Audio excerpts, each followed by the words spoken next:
Kelly punya kebiasaan aneh, seperti mengunyah gelas plastik, kantong kemasan, atau pensil. Karena itu, teman-teman di sekolah sering mengejeknya dengan sebutan tempat sampah. Mereka bahkan pernah memasukkannya ke dalam tempat sampah sungguhan untuk mengerjainya. Tapi Kelly sudah terlalu sering dibully, jadi ia hanya diam dan tetap tenang. Setelah itu, ia akan ganti baju lalu kembali ke sekolah, seperti tidak terjadi apa-apa. Semakin lama, kesehatan Kelly mulai bermasalah dan membuat ibunya sangat khawatir. Besoknya, ibunya memanggil seorang pendeta ke rumah dengan biaya yang mahal untuk membantu menyembuhkan Kelly. Saat melihat wajah Kelly yang pucat, pendeta itu langsung mencoba mengobatinya. Tiba-tiba Kelly mengerang kesakitan, dan pendeta itu merasa tenaganya seperti tersedot. Rokok yang ada di tangannya tanpa sengaja jatuh ke dada Kelly hingga meninggalkan luka bakar. Beberapa saat kemudian, pendeta itu berteriak lalu pingsan di lantai. Anehnya, sejak kejadian itu penyakit Kelly tiba-tiba hilang, bahkan bekas lukanya juga tidak ada. Sejak saat itu, Kelly merasa ada sesuatu yang berbeda pada tubuhnya. Suatu hari, jari Kelly terluka tanpa sengaja, tapi anehnya, luka itu sembuh sendiri hanya dalam waktu singkat. Kelly sangat kaget dan langsung menunjukkan jarinya kepada ibunya. Awalnya, ibunya mengira Kelly hanya bercanda. Namun, setelah Kelly membakar tangannya dengan korek api dan tidak terluka, ibunya akhirnya percaya kalau ada sesuatu yang aneh pada tubuh Kelly. Di lain waktu, seorang pembuli memukul Kelly dengan keras, tetapi Kelly sama sekali tidak terluka. Malah si pembuli yang merasa kesakitan. Pembuli itu lalu mengambil tongkat dan memukul kepala Kelly. Tetapi hasilnya tetap sama. Kelly tidak apa-apa, sedangkan kepala pembuli itu sendiri malah berdarah. Karena takut, pembuli itu akhirnya pergi. Namun malam itu, saat Kelly pulang naik sepeda, pembuli itu diam-diam mengikutinya dengan mobil untuk membalas dendam. Kelly sampai kehilangan keseimbangan dan terjatuh.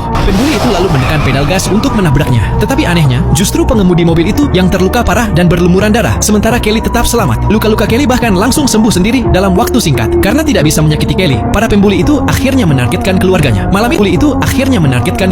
Malam itu, saat ibu Kelly sedang tidur, mereka mengikat rantai dari mobil ke rumah Kelly. Setelah mesin mobil dinyalakan, rumah itu mulai runtuh dan gas bocor kemana-mana. Ibu Kelly berusaha keluar untuk menyelamatkan diri, tetapi pintunya tidak bisa dibuka. Tak lama kemudian, rumah itu meledak. Kelly berhasil menarik ibunya keluar dari reruntuhan, tetapi ibunya sudah meninggal. Kelly sangat terpukul dan terus menangis karena kehilangan ibunya. Saat berada di pemakaman ibunya, Kelly menatap foto sang ibu dan bersumpah akan membalas dendam kepada para pembuli. Suatu hari, Kelly mengikuti mereka ke tempat berenang. Ia mengambil baju salah satu pembuli, merobek sedikit kainnya, lalu menelannya. Setelah itu, Kelly melilitkan kain tersebut ke lehernya sendiri dan mulai mencekik dirinya. Tiba-tiba, pembuli itu ikut kesulitan bernapas. Teman-temannya panik saat melihat kejadian itu. Salah satu dari mereka langsung melompat ke air untuk menolongnya. Namun ketika berhasil dibawa keluar, pembuli itu sudah meninggal. Sejak saat itu diketahui bahwa Kelly memiliki kemampuan aneh. Apapun yang ia lakukan pada dirinya sendiri bisa ikut terjadi pada orang lain. Saat pelajaran kimia, Kelly diam-diam mengambil topi milik salah satu pembuli. Pembuli itu marah besar lalu melemparkan cairan asam ke wajah Kelly. Namun anehnya, Kelly tidak terluka sedikit pun. Justru wajah pembuli itu sendiri yang malah seperti terkena asam dan terbakar. Pembuli terakhir menjadi sangat takut, tetapi Kelly masih ingin membalas dendam. Diam-diam, ia masuk ke mobil pembuli itu dan mengambil kaus kakinya. Setelah menelannya, Kelly melukai kakinya sendiri menggunakan bor listrik. Seketika, pembuli itu jatuh kesakitan ke tanah. Melihat kejadian itu, ayah pembuli tersebut langsung mengarahkan pistol ke arah Kelly dan menembak. Tetapi Kelly tetap tidak terluka sama sekali. Kalau kamu punya kekuatan seperti Kelly, apa yang akan kamu lakukan?